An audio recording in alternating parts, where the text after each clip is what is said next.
भोपाली की स्वर मालिका कुछ स्वर लिपि करके लाया हूँ। आप इसमें देख सकते हैं कि मैंने इसमें किस तरह से लिखे राग भोपाली की स्वर मालिका मैंने पूरे विस्तार पूर्वक इसमें दे रखे हैं। जैसे कि आप बोर्ड पे देख पा रहे हैं, राग भोपाली स्वर मालिका 3 ताल में 16 मात्रा। मैं रिपीट करता हूँ, फिर से पढ़िएगा।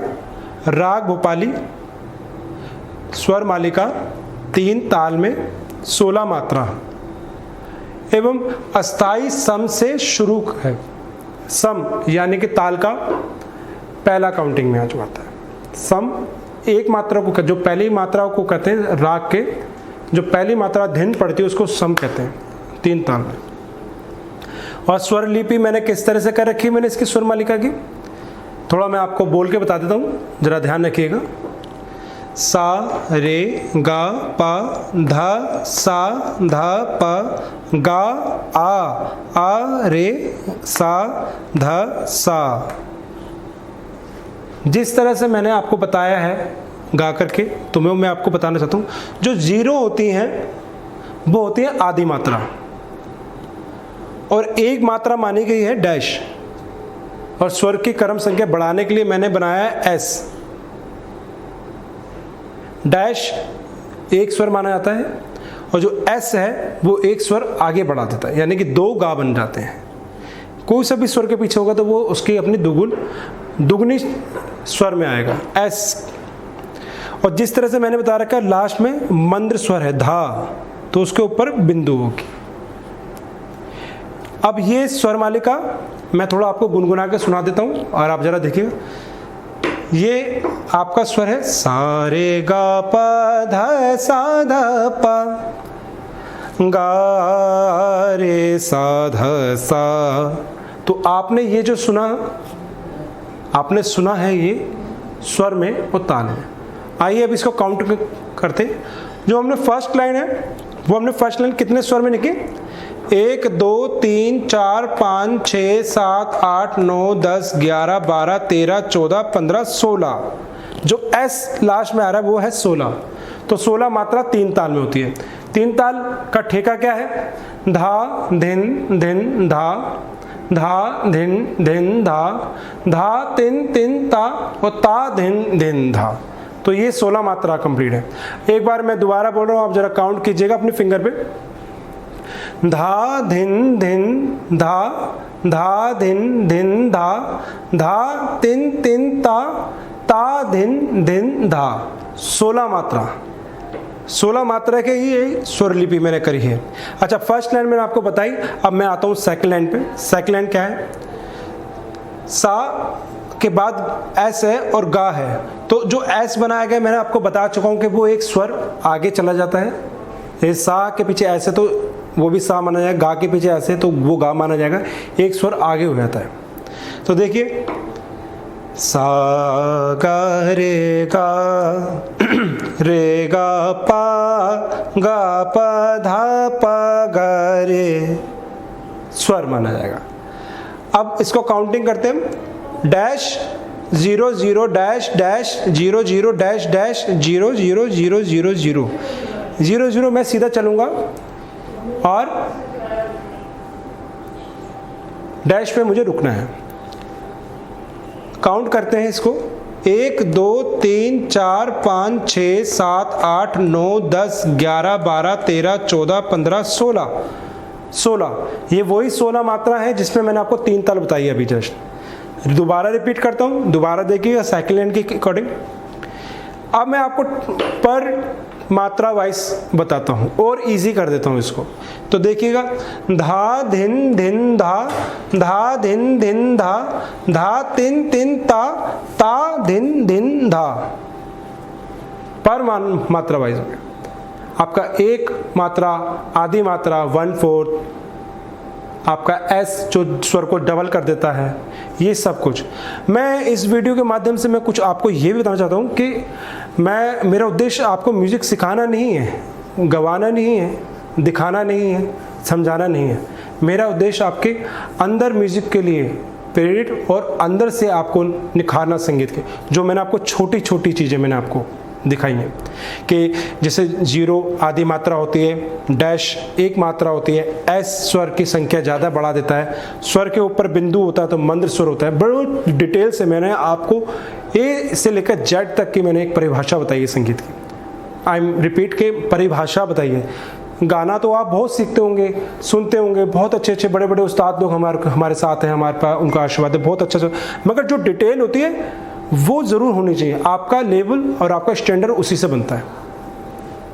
दोस्तों, एक कहावत कही गई है कि कभी किसी के घर जाना हो तो एड्रेस ज़रूर मालूम होना चाहिए, और अगर एड्रेस ना मिले तो भटकता रहता है इंसान। तो ये एड्रेस है, यानी कि ये पूरा ब्यौरा है उस चीज़ का कि मात्राएं, स्वर वगैरह सब। मैं फिर से आपको एक बारी ऊपर का लिखा हुआ है, एक बारी दोबारा रिपीट करता हूँ। सम, अस्थाई।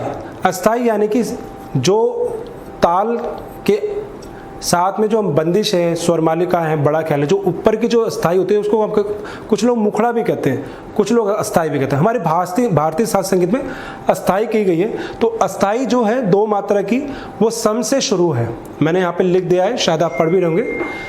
अस्थाई सम से शुरू है, और सम होता क्या है? सम होता ताल की पहली मात्रा का हिस्सा, जो ताल में पहले ही बोला जाता है ना, ये धा बोला जाता है, तो पहला वो सम माना जाता है। दूसरा राग भोपाली है, तो इसके अंदर मा और नी नहीं लगेगा। आप नोटेशन में देख ही रहे होंगे, कहीं भी आपको मा और नी नहीं दिखाई देगा। इसमें गा और धा की संगति ज़्यादा दिखाई देगी। आई एम रिपीट के मैं थोड़ा सा संगीत के ही थोड़ा सा लहजे में शब्दों में बोला चाहूँगा कि संगति जो होती है गा और धा की ज़्यादा प्रयोग की जाती है इसके अंदर। आपने कुछ लोग इस वीडियो के माध्यम से मुझसे बात भी करेंगे, पूछेंगे गा क्यों है, धा क्यों है। इसमें बड़ा डिटेल से मैं आपको बताना चाह रहा हूँ, अच्छा लगेगा आपको सुनने में, एक न्यू इफेक्ट लगेगा थोड़ा सा। राग भोपाली सब जगह प्रचलित है, बहुत अच्छे से लोग गाते हैं, मगर इसमें आपने सुना होगा कि गा और धा की संगति बहुत होती है, तो इसमें आपको सबसे ज़्यादा गा। अब आप देखिएगा कि बीच में गा, धा और लास्ट में भी धा का कॉम्बिनेशन ज्यादा दिखाई देगा, क्योंकि ये स्वर बहुत सुंदर है। ये ही इनके वादी संवादी रूप है। वादी यानी कि मैंने आपको बता चुका हूं कि वादी स्वर जो राग में सबसे ज्यादा प्रयोग किया जाता है, और संवादी स्वर जो राग में उससे थोड़ा सा कम प्रयोग किया जाता है। तो ये 2 स्वर हैं जो सबसे ज्यादा रागों में चमकते हैं। राग में वादी संवादी स्वर का बहुत अच्छा मिक्सिंग मानी गई, और इसके अंदर होता है वर्जित स्वर। मैंने अभी दोबारा रिपीट कर रहा हूँ, वर्जित स्वर जैसे कि माँ और नी इसमें नहीं लगेंगे। अगर दोस्तों आप जिसे गाते हो गलती से माँ लग जाता है, नी लग जाता है, तो वो राग कोई और बन जाएगा। तो इसलिए मैंने बड़ा डिटेल से समझाया कि वादी और संवादी स्वर 2 हैं, गा और धा। इनको मद्देनजर रख के हम राग भोपाली गाया करते हैं। और अस्थाई मैंने आपको बता दिया, दोनों लाइनों को आपने सम से ही उठाना है। सम यानी कि पहली मात्रा। मैंने ताल को मैंने आपको बता ही दिया स्टार्टिंग में वीडियो में कि धा धिन धिन धा, धा धिन धिन धा, धा तिन तिन ता, ता धिन धिन धा। तो मैंने आपका ये पूरा ताल और स्वर का विरोध दे दिया। ये मेरी स्वर मालिका है। अच्छा दोस्तों, एक बहुत ही महत्वपूर्ण बात मैं बताता हूँ। एक तरह से मैं आपको ये संगीत में एक जैसे एक पढ़ाई होती है MA BA की म्यूजिक में होती है, मैंने वैसे ही मैं आपको लेके चलना चाहता हूँ। तो थोड़ा सा और गहराई में मैं उतरना चाहता हूँ कि बताना चाहता हूँ कि ये दुगुन लिखी गई, दुगुन 9वीं मात्रा से मानी गई है। 9वीं मात्रा। अच्छा, आप पूछोगे कि अस्थाई तो हमने सम से पहली मात्रा से स्टार्ट करी, और अगर हम इसकी दुगुन कर रहे हैं तो 9वीं मात्रा से क्यों? वो इसलिए क्योंकि जब हम गाने बैठते हैं हमें अलग अलग तरीके से तालों का ब्यौरा देना पड़ता है अपने अंदर से, ना कि कोई हमसे पूछे। दोस्तों, मैं आपसे एक बात पूछना चाहता हूँ। जो एक बड़े, जो हमारे महान जितने भी पेंटर रहे हैं, जितने भी पेंटिंग करने वाले शिल्पकार रहे हैं, जितने भी मतलब कि महान कलाकार रहे हैं, वो कभी भी किसी के कहने से उस कला का निर्माण नहीं करते। वो अपने मन के अधीन, अपने मन के अंदर से ढूंढ करके उस चीज़ को बनाते हैं। कभी आप किसी शिल्पकार को देखिएगा तो वो एक बहुत बड़ी शिला को, बहुत बड़े पत्थर को जो टेढ़ा मेढ़ा होता है उसको अपने मन के अंदर आधारित करके एक आकार देते हैं, वो सुंदर प्रतिमा हमारे सामने आती है। पेंटर कभी नहीं पूछता कि कौन से कलर भरने हैं। तो वैसे ही इसमें 9वीं मात्रा कंपलसरी है कि हमें 9वीं मात्रा से ही गाना पड़ेगा। थोड़ा सा अलग सा मैंने फिर दुगुन यानी कि इसी लाइन को थोड़ा फास्ट करके गाना, मगर मात्राओं के अंदर और स्वर मालिका को तरीके से ताल के अंदर कंट्रोल करना। स्वरों को मध्यम स्वर, मंद्र स्वर और तार स्वरों का कॉम्बिनेशन लेके ही गाया जाता है। बड़ी छोटी सी बात है और बहुत बड़ी जानकारी मानी जाती है कि रागों को सप्तक के अंदर ही गाया जाता है। इससे पहले वाले क्लास में मैंने आपको बताया होगा कि 3 सप्तक माने गए, मंद्र, मध्यम और तार सप्तक। मंद्र यानी कि बिंदु, मध्यम कोई चिन्ह नहीं, और तार सप्तक यानी कि स्वर के ऊपर पड़ी रेखा। तो इसके अंदर से भी मैंने आपको बता देता हूँ, तो थोड़ा सा और इजी हो जाएगा। मंद्र यानी कि आपने पीछे का धा देख रहे होंगे, मंद्र स्वर पहला सप्तक है जिसके ऊपर बिंदु आती है। और मध्यम सप्तक जैसे कि आप देख रहे होंगे रे, गा, धा, ये होते हैं मध्यम सप्तक। और तार सप्तक ये स्वर के ऊपर खड़ी रेखा आ जाती है। तो ये मेरा अस्थाई ताल और स्वरों के बारे में मेरा। अब इसकी दुगुन, और दुगुन से पहले मैं आपको इसका अंतरा लिख के बताऊंगा। अंतरा भी इसी तरह से लिखा जाएगा, मगर उसमें थोड़ा सा मात्राएं थोड़ी अलग तरीके से कन्वर्ट होंगे। अस्थाई मैंने आपको गा करके और लिख करके समझा दी है। स्वर मालिका का मतलब होता है सुरों की माला, सुंदर सुंदर मोती वाले स्वर, और धागा यानी कि ताल, उनको प्रयोग करके ही बनाया गया है। भारतीय शास्त्रीय संगीत में जिसका गला मीठा एवं गुरु के आशीर्वाद से अच्छा माना गया है, वही इसके अंदर आगे और अच्छी उन्नति कर सकते हैं।